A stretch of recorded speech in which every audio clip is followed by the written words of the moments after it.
देखो कलाकार के लाइन बहुत ज्यादा बा, लेकिन इनका संग एगो सेट सॉन्ग गा दी भाई।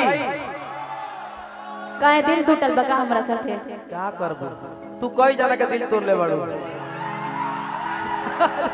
माने ये सब आपसे प्यारे ना करते हैं, सब समाज है क्या भाई? गलती बात नहीं।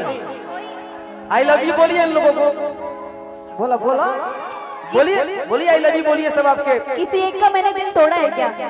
सबका टूटल बा। चलो आज बोल देती हूँ खुलियाम आई लव यू। भाई करियावा के तार दिल टूटल बा। करेठा बोला मुआ हेने से आवाज नहीं आवाज। ला ला 500 मिलल तारा। वाह बहुत सभ्य घर से दिख रहे हैं आप हमें, बहुत बहुत धन्यवाद आपका। इधर से एक बार आई लव यू हो गया। हाय हाय हां गमछी थैंक यू। एगो गमछी हमरे को दे दो, एगो कोनो गमछी दो मर दे दिया। अब लग रहा है कि आप राजद परिवार में आई हैं। हाँ भाई तू हमारा नुआखी